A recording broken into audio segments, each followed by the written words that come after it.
Queridos, o pastor Arão falando desse tempo que nós estamos vivendo, nós precisamos tirar proveito de qualquer situação. Nós precisamos ver Deus por trás de qualquer situação. Eu não creio em coincidência, mas eu creio na providência de Deus sobre as nossas vidas, né? Os momentos de crise são os melhores momentos para os cristãos se levantarem. Se você olhar para a Bíblia, os grandes homens, as grandes mulheres de Deus, Moisés, José, Esther, Ruth, foram levantados em momentos de crise. Então, quando aparece uma crise como essa, não é para se desesperar. Deus está querendo mostrar alguma coisa, Deus está querendo ensinar alguma coisa. Nós precisamos aprender alguma coisa com essa crise do combustível. Eu tenho certeza absoluta do que eu vou dizer aqui. Algumas pessoas que estão aqui, a partir de hoje, a hora que começar a chegar os combustíveis nos postos, depois de abastecer, você vai dizer assim, ó, graças a Deus. Talvez você nunca agradeceu a Deus por ter abastecido o teu carro. Depois disso, você vai acabar de abastecer e vai dizer, graças a Deus que eu consegui abastecer. Amém? Então aprenda a ver Deus em cada detalhe, aprenda a ver Deus nas coisas pequenas. Deus trabalha nas coisas pequenas. Amém? Quarta-feira terminou o nosso culto, ministrei no culto, fomos embora. Chegando em casa, a pastora Silvana, abri a porta para ela com o bebê no colo, abri a porta para ela. Quando ela entrou, ela olhou para trás e deu um grito. Ah! Quando mulher grita dentro de casa, o que é? As mulheres já sabem, tá vendo? Está tudo treinado. Aí ela gritou, a Isabelle de 11 anos já gritou junto também. Eu não gritei, né, gente? Mas assustei. A Raquel não gritou, tem 30 dias, não gritou. E quando eu olhei, ela disse, a barata. E eu fiquei olhando para a barata me olhando. Ela disse, você não vai matar a barata? Eu falei, calma. Se eu for com muita pressa, ela vai voar e eu acabo não matando. Peguei um spray lá, falei, vou tontear a barata primeiro, depois eu mato ela, né? A hora que eu joguei o spray na barata, a barata voou e foi para atrás do sofá. Aí a Silvana começou a murmurar. Tá vendo? Você não serve nem para matar uma barata. Eu tinha acabado de pregar, tinha acabado de ministrar. Falei, meu Deus, me dá graça agora aqui. Falei, filha, fica quietinha aí, deixa eu resolver. Eu fui, não falei assim com ela, tá, gente? É só afastei o sofá. Quando eu afastei o sofá, eu olhei, aí eu cresci. Falei, vem aqui agora, vem cá. Quando ela olhou, um escorpião desse tamanho. Não precisou de eu dizer nada. Ela olhou para o escorpião e disse, graças a Deus pela barata. Porque se não fosse a barata, a gente não tinha encontrado o escorpião. Então ela conseguiu ver Deus numa barata. Deus é Deus das pequenas coisas. Aprenda a enxergar Deus em cada detalhe da tua vida. Deus está cuidando de cada detalhe da tua vida. Amém? Você pode dizer isso para alguém nessa noite? Deus está cuidando de cada detalhe da tua vida. Não espere Deus só nas coisas grandes. Até porque tudo que Deus começa na minha vida e na tua vida começa pequeno. São sementes que são lançadas. Amém? Quero agradecer a Deus pela vida do pastor Arão, pastora Sônia, suas filhas, seus genros, pastores, todo o ministério. É um presente de Deus poder estar aqui nessa noite. Eu estar ministrando aqui é fruto da crise do Brasil. Se não fosse a crise do combustível, eu não estaria ministrando para vocês nessa noite. Então talvez eu seja a pessoa mais feliz aqui nessa noite, seja eu. Eu queria vir para ouvir, eu queria vir para sentar, mas os voos cancelados, falta de combustível, me deu essa oportunidade, que para mim é uma oportunidade extraordinária, amém? Pastor Arão, esse projeto que nasceu no coração deles, da Escola de Sabedoria, que eu creio que vai tomar dimensão maiores, que vai tomar o Brasil, e poder fazer parte desse primeiro projeto aqui na comunidade, para mim, é muito bom. Minha esposa está ali, minha sogra, eu sou uma bênção, eu costumo carregar minha sogra comigo, né? Eu amo a minha sogra, a minha filha está ali, a Raquel, e parte da nossa igreja também, a família do pastor Eliseu, está nos acompanhando. Deus abençoe vocês, amém? Abra a tua Bíblia, por favor, Evangelho de Jesus Cristo, segundo escreveu o médico Lucas. Quero caminhar um pouco com você aqui, dentro desse texto, Lucas capítulo de número 15.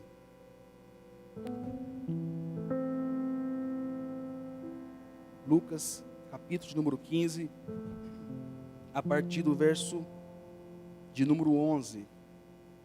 Lucas, capítulo de número 15, a partir do verso de número 11.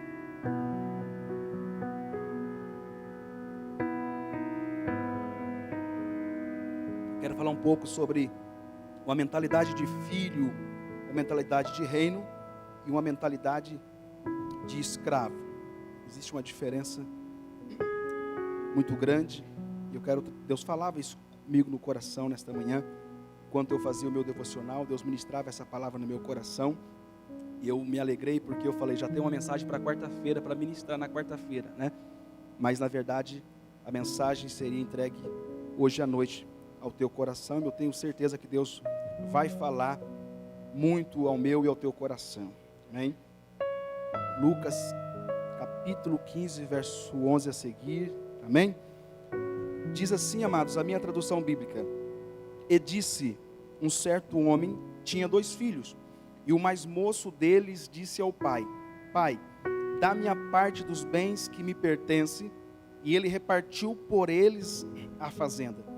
E poucos dias depois, o filho mais novo, ajuntando tudo, partiu para uma terra longínqua, ou uma terra distante, e ali desperdiçou os seus bens, vivendo de maneira dissolutamente.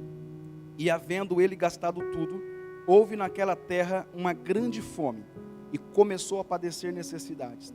E se chegou a um dos cidadãos daquela terra, o qual mandou para os seus campos a apacentar porcos, e desejava encher os seus estômagos com as bolotas que os porcos comiam, e ninguém lhe dava nada.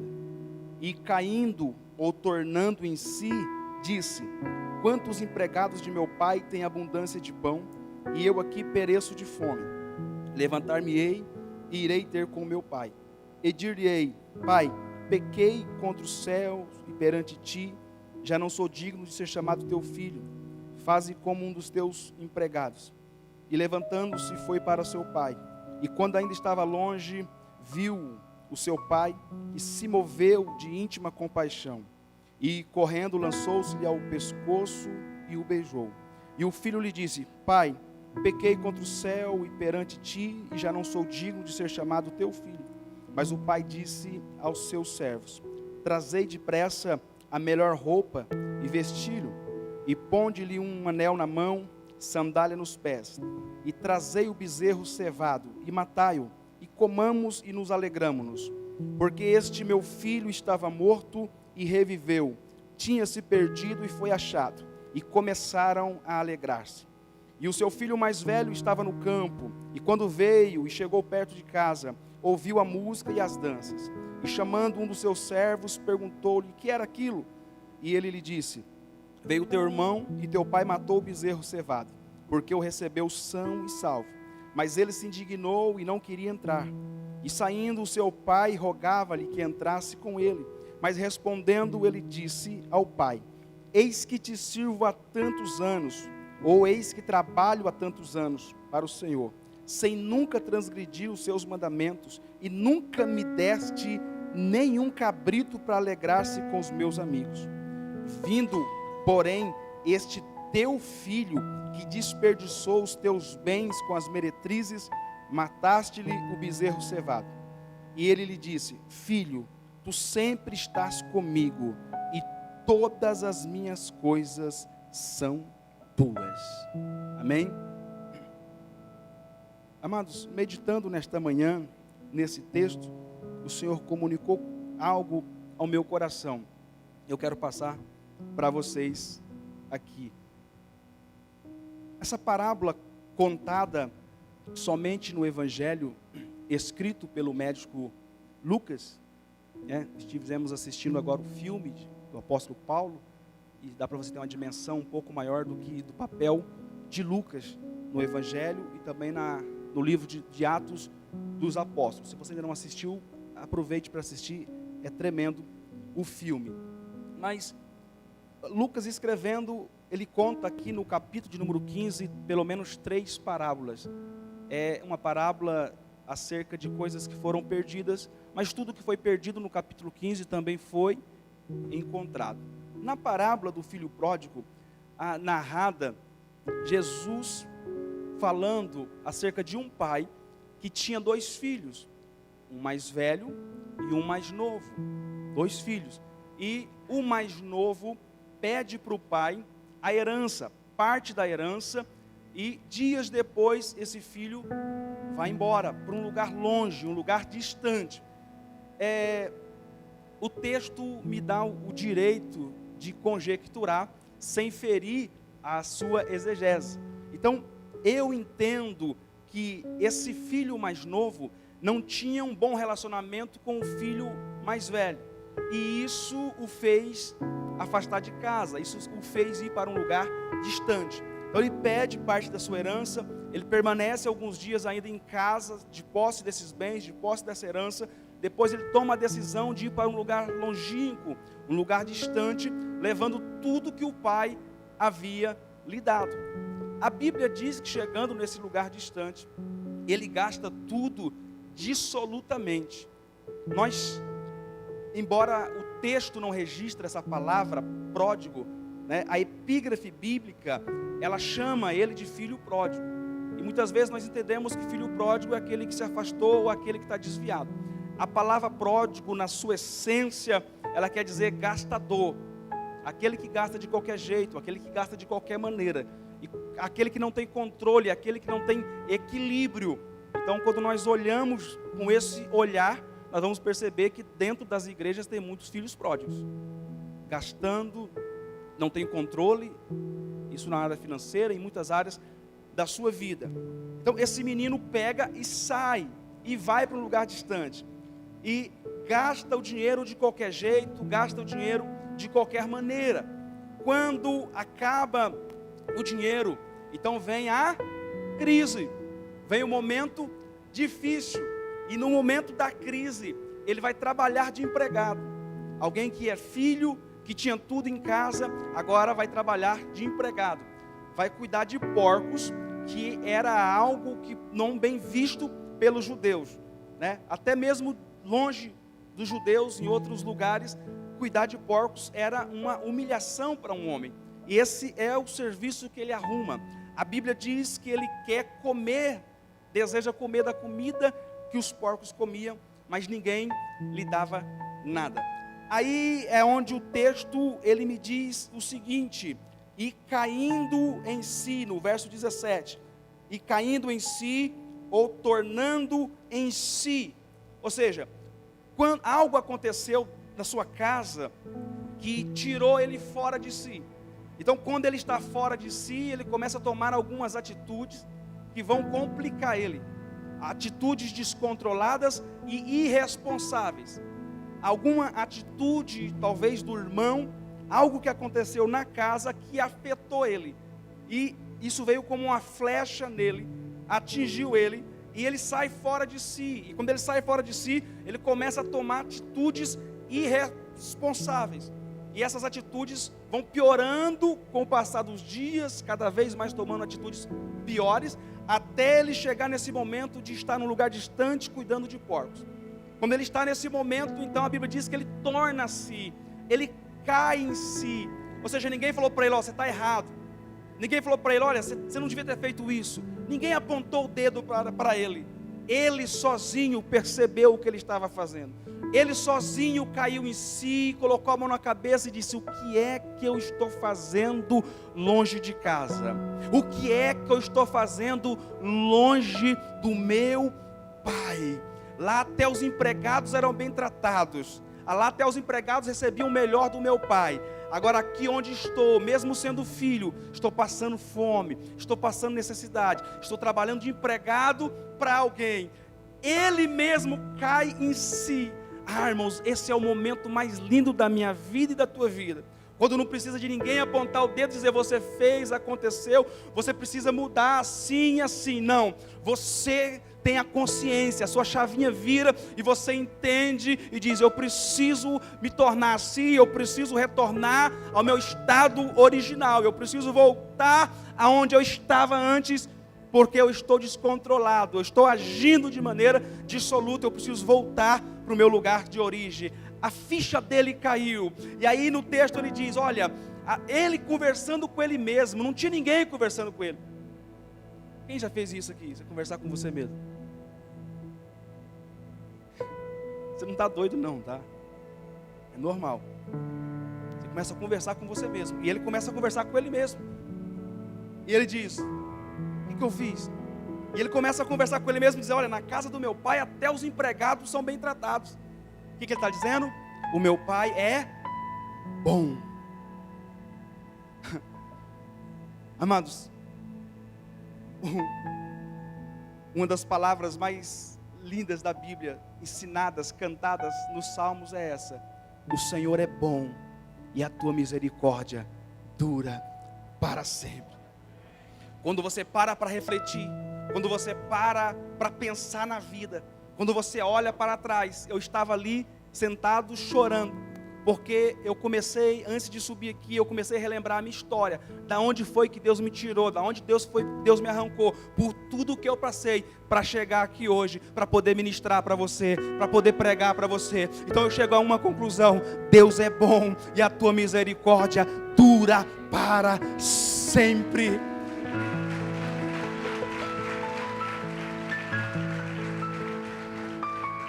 Você consegue olhar para o seu passado e ver o quanto você cresceu, o quanto você caminhou. Você consegue olhar para o seu passado e ver situações que você estava num beco sem saída e não tinha como você sair daquela situação. E hoje você olha para trás e você percebe que você saiu daquela situação. Você não saiu pelos seus próprios esforços. Você não saiu pela sua sabedoria. A bondade de Deus te alcançou, te tirou daquela situação e te conduziu até aqui onde você está hoje. Quando você olha, porque é muito fácil hoje, chega aqui nessa igreja e vê tudo tão bonito desse jeito. É muito fácil você falar. Agora, essa igreja não começou assim. Quando você olha para trás, existe uma história. Existe lágrimas, existe oração, existe perseverança. Então quando você olha para trás da história da comunidade cristã de Sertãozinho, você só vai dizer uma coisa: Deus é bom e a tua misericórdia dura para sempre. Volta um pouquinho no seu passado, reflete um pouquinho na tua história, porque às vezes a gente fica só olhando para frente e esquece de olhar para o nosso passado e tirar coisas boas. Quero trazer à memória aquilo que me traz esperança. Então, às vezes está murmurando, está reclamando por algo que ainda não veio, por algo que ainda não aconteceu. Relembre dos feitos de Deus na tua vida. Relembre do seu passado, da onde Deus te tirou, da onde Deus te arrancou para te plantar nesse lugar aqui hoje. Então Deus é bom. O texto está mostrando que Deus é bom na minha vida e que Deus é bom na tua vida. Não esqueça de agradecer e de cantar isso. Alguns historiadores dizem que Asaf, ele demorou 7 anos para compor um hino, para a inauguração do templo de Salomão. 7 anos para compor um hino.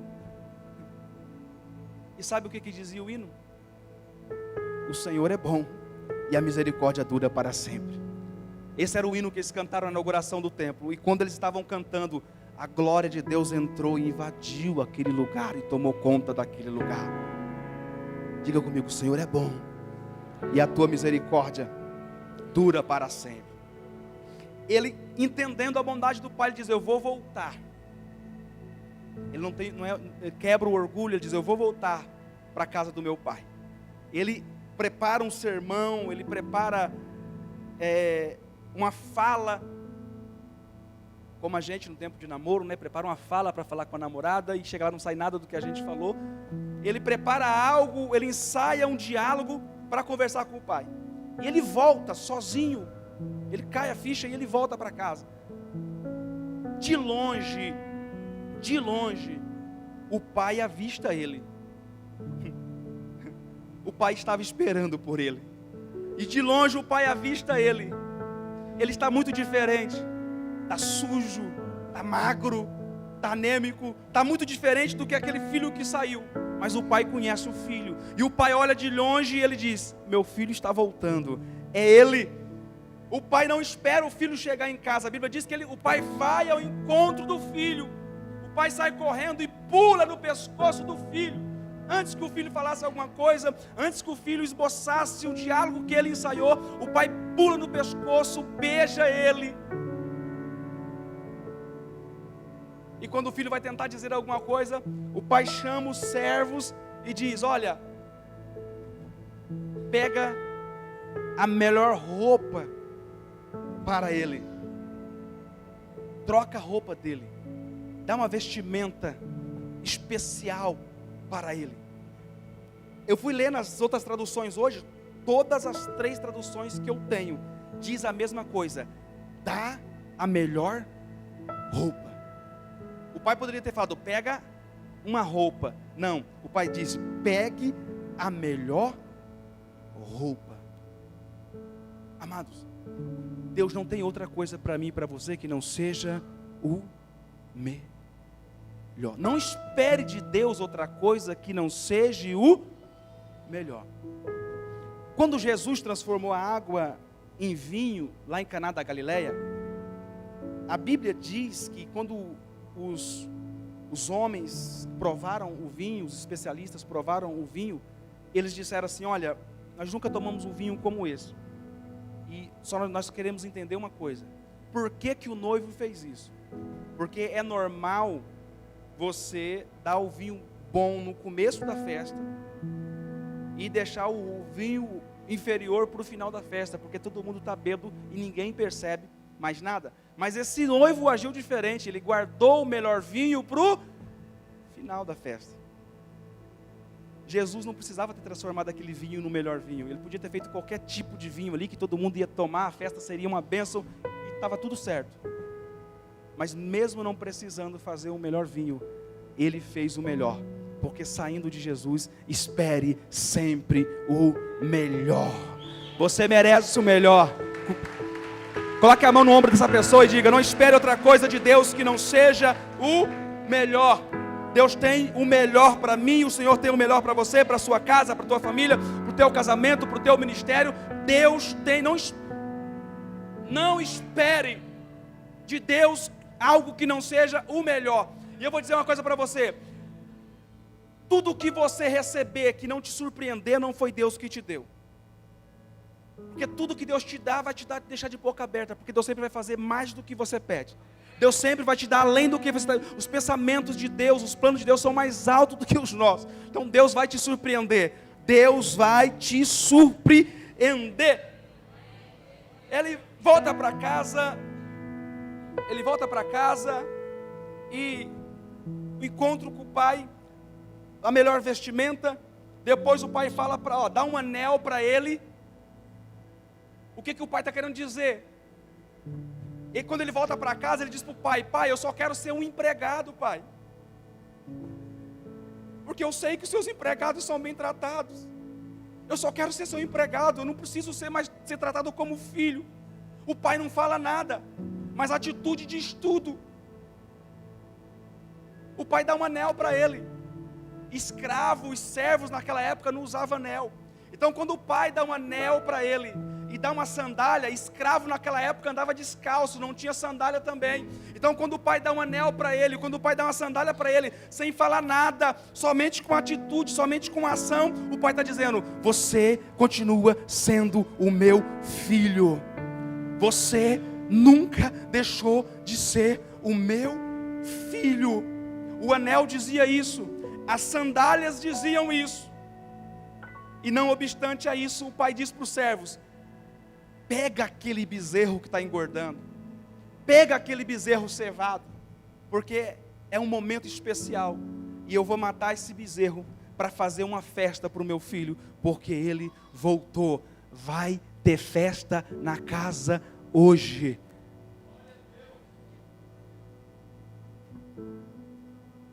Eu me amarro no filho mais novo. Eu sempre tive problema com o filho mais novo, até que eu comecei a estudar sobre o filho mais velho. Eu descobri que na verdade o meu maior problema não é com o filho mais novo, o meu maior problema é com o filho mais velho. Porque quando o pai, até porque se o filho mais velho estivesse no caminho que o irmão mais novo voltou, será que ele teria voltado? Será que ele teria recebido o irmão dele?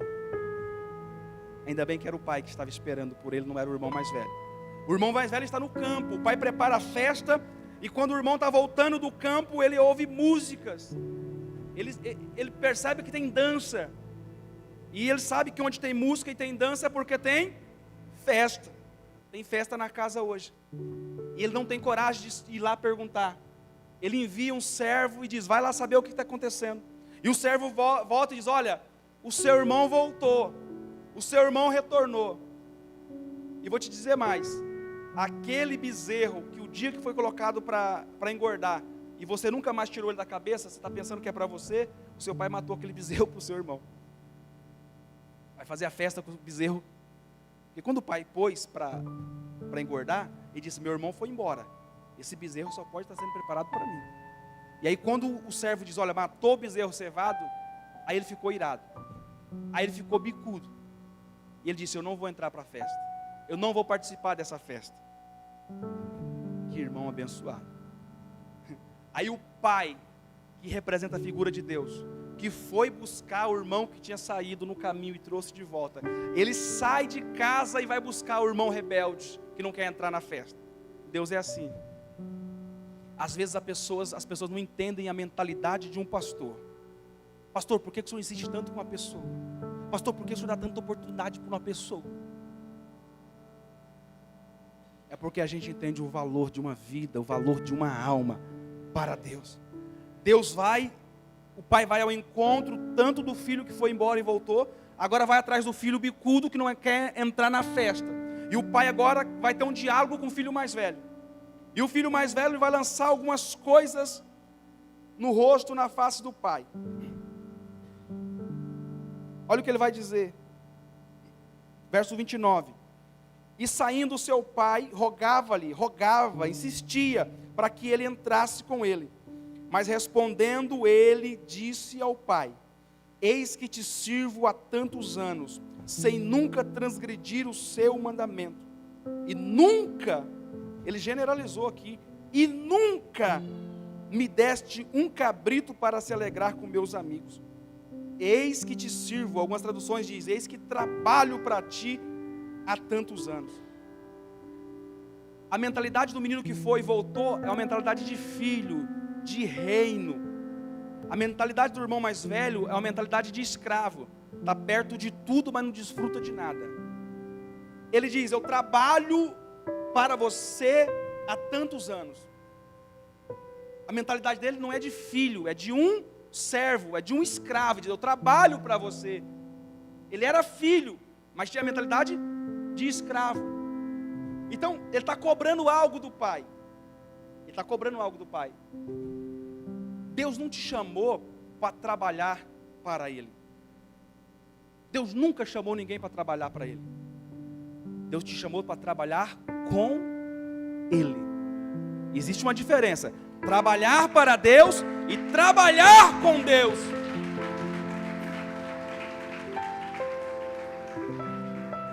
Todas as vezes que você vê alguém fazendo alguma coisa na igreja e depois jogando, lançando em rosto, eu fiz isso pela igreja, eu fiz isso, eu trabalhei assim, eu fiz isso, é alguém que tem a mentalidade de escravo e não de filho, porque ele está cobrando algo que ele fez. Se ele fez para Deus, se ele fez para o reino, se ele fez para o Pai, por que ele está cobrando?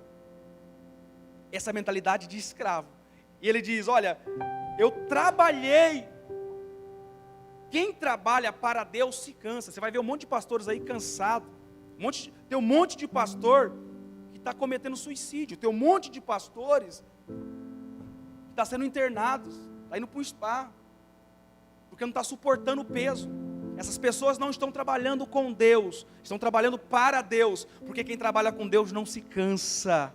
Quem trabalha com Deus não se cansa. É como a águia enquanto ela voa, ela descansa. A águia pode voar quilômetros, que ela não se cansa, porque ela tem algo cilíndrico nas suas asas, que enquanto ela está voando, ela está descansando. Assim somos nós descansamos em Deus, enquanto trabalhamos com Ele, e não para Ele. Noé trabalhou quase 100 anos construindo uma arca, e ele não se cansou, não perdeu esposas, não perdeu filho, não perdeu as noras, colocou toda a família dentro da arca. Tem muita gente trabalhando para Deus e perdendo esposa, perdendo filho, perdendo amigos, perdendo muitas coisas. Não, esse não é o trabalho que Deus te chamou para fazer. Deus me chamou, eu e você, para trabalhar com Ele. Você pode construir com Deus o quanto tempo for necessário. O seu ministério pode durar 20, 30, 40, 50, 80 anos. Você não vai se cansar, porque enquanto você trabalha, Deus vai renovando as tuas forças. Enquanto você trabalha, Deus vai ativando a tua força, e você vai se renovando todos os dias.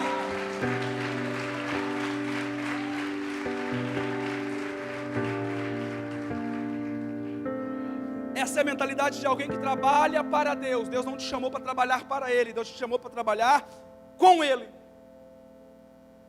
Com Ele.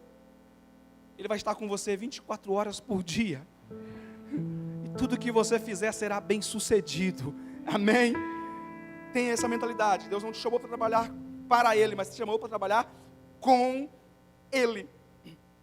Aí, amados, Ele diz: o Senhor nunca me deu nada. Eis que te sirvo há tantos anos sem nunca transgredir o teu mandamento, e tu nunca me deste nenhum cabrito.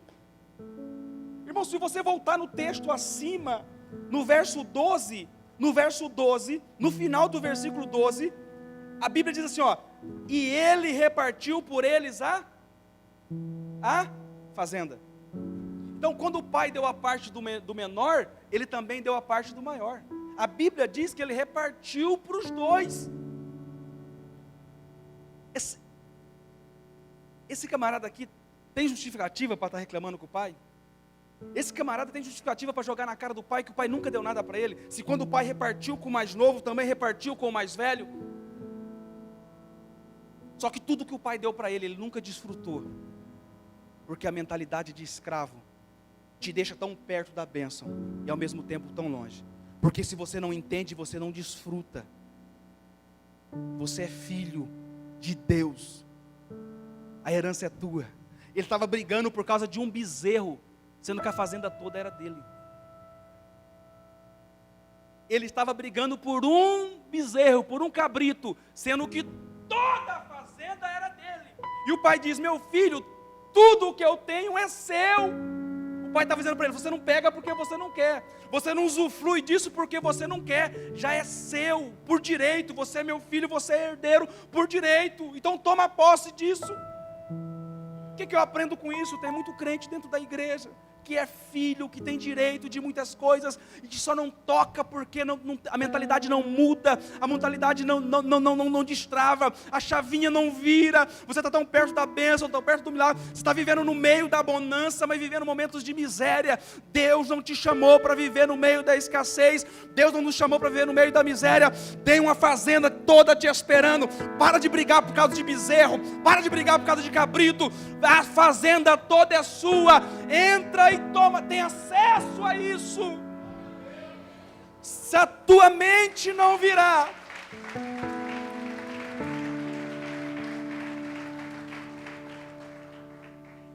queridos, isso aqui é muito sério. Quando Deus tirou, Deus não teve trabalho. Deus tirou numa noite, Deus esvaziou o Egito e tirou o povo do Egito. Só que Deus não conseguiu tirar o Egito do povo.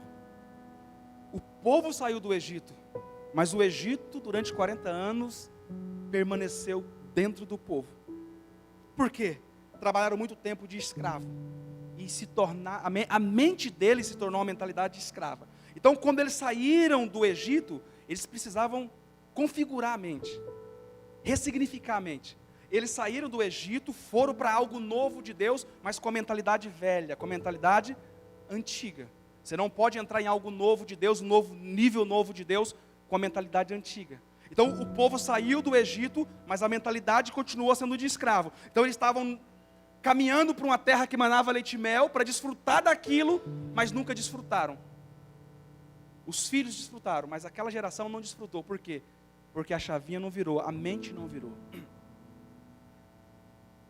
Há quase 5 anos em Ribeirão Preto, uma comunidade carente foi desfeita. Foram construídas casas. Eu participei na época porque tinha membros da minha igreja que participaram disso. E eles receberam casa. Para você ter noção, a casa, até aquecedor solar tinha na casa, tem na casa. Você acredita que alguns cristãos começaram a vender as casas por 2, por 4 mil reais e voltar para a comunidade carente? Irmãos, eu falo porque eu vivi na comunidade carente. Eu cresci na comunidade carente. Eu sei como que é lá. E quando foram questionar, pastor Arão, essas pessoas, sabe o que eles disseram? Eu não vou pagar 70 reais de parcela. Lá eu não pagava nada. Eu não vou pagar água, eu não vou pagar luz, porque lá tinha gato e lá eu não pagava nada. Agora eu te pergunto, como que Deus vai abençoar uma pessoa com uma mentalidade dessa? Tiraram eles da comunidade carente, mas a comunidade carente nunca conseguiu sair deles. Porque isso não depende de Deus, depende de você. Assumir a sua identidade de filho e dizer, eu sou filho de Deus, eu sou herdeiro de Deus, eu nasci para viver o melhor e comer o melhor dessa terra, para viver em abundância, para viver um tempo de Deus, de bênção sobre a minha vida. O filho diz, o Senhor nunca me deu nada. Aí Deus diz, mas o pai diz, mas você tem tudo. A fazenda era dele, e ele nunca teve acesso. Então, permita-me conjecturar. Você vai chegar no céu e vai cobrar a Deus por algumas coisas que você não viveu na terra. Aí Deus vai dizer, você não teve acesso. Estava sempre a seu dispor. Tinha empresas a seu dispor, tinha finanças a seu dispor, tinha uma família feliz a seu dispor, tinha um casamento feliz a seu dispor, tinha um ministério feliz a seu dispor. Mas você nunca acessou esse lugar, porque mesmo vivendo no meio de tudo isso, você não conseguiu ativar a tua mente. Você não conseguiu mudar a tua mente. Deus tem algo novo para você viver.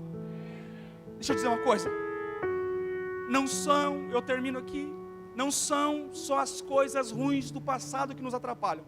Existem coisas boas que aconteceu no passado que te impede de viver algo maior no futuro. Porque você fica preso a algo que você viveu no passado e Deus quer te dar algo maior no futuro. Pastor, mas o que eu vivi foi bom, tá bom, mas o bom é inimigo do melhor. Deus fez algo bom na tua... Irmão, Deus nunca retrocede. A glória da segunda casa sempre vai ser maior do que a primeira. Então Deus sempre tem algo maior para fazer na tua vida.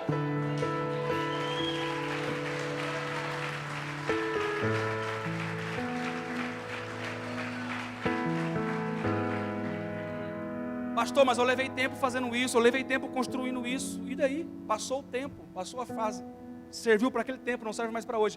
Noé ficou quase 100 anos construindo uma arca, e quando terminou o dilúvio, não precisava mais da arca. Deus disse, desce da arca, abandona essa arca, e vai começar algo novo. Agora imagina se Noé gruda na arca e fica lá. Não, eu demorei quase 100 anos para fazer essa arca, eu vou morar aqui dentro, eu vou ficar aqui dentro. Deus tem algo novo para a tua vida. Deus tem algo novo na tua vida. Transformai-vos pela renovação do vosso entendimento. A última coisa que ele diz, esse teu filho, ele não diz o meu irmão, ele diz, olha a mentalidade de um escravo, o teu filho gastou tudo com as meretrizes, com as prostitutas. Agora eu te pergunto, ele foi junto com o irmão? Como que ele sabe que o irmão gastou com as prostitutas? Com as meretrizes? Isso é uma calúnia. Eu não sei como ele gastou, a Bíblia não diz. A Bíblia diz que ele gastou absolutamente. Ele pode ter gastado com qualquer coisa, mas a Bíblia não diz que ele gastou com prostituta. Não, pastor, mas está escrito, mas é a fala do filho. Cuidado, irmãos. Algumas coisas que você ouve a respeito de algumas pessoas. Tem gente que conta uma mentira tão bem contada que parece ser verdade. E tem muito crente que cai. Ele diz, o seu filho saiu, gastou tudo com as meretrizes, e agora ele volta e o Senhor recebe ele de volta. E olha o que ele diz, ele lembra do bezerro. Ele diz, e tu mataste o bezerro cevado para ele. Olha a mentalidade desse menino, preocupado com o bezerro. Aí o pai diz, meu filho, vai ter a festa do mesmo jeito. Se você não quiser entrar na festa, vai acontecer a festa, a casa é minha, o filho é meu, ele voltou, estava morto e reviveu, e eu vou fazer uma festa. Quem tem mentalidade de escravo não se agrada com a bênção do outro. Ele não gostou do pai fazer a festa, matar bezerro e dar roupa para o irmão mais velho. Ele queria só para ele. Quem tem mentalidade de escravo, quando descobre que o irmão recebeu uma bênção, ele fica triste, ele fica bicudo. Às vezes ele não diz nada, mas a expressão facial diz tudo.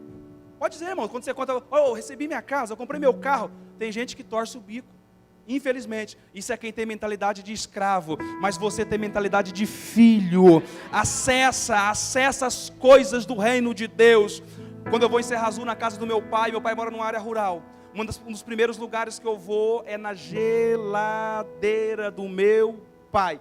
Eu não faço isso na casa de outras pessoas, tá, irmãos? Pelo amor de Deus. Eu faço isso na casa do meu pai e na casa do meu sogro, porque é para mim um pai. Então eu tenho acesso livre à geladeira. E tudo que tiver lá eu tomo posse.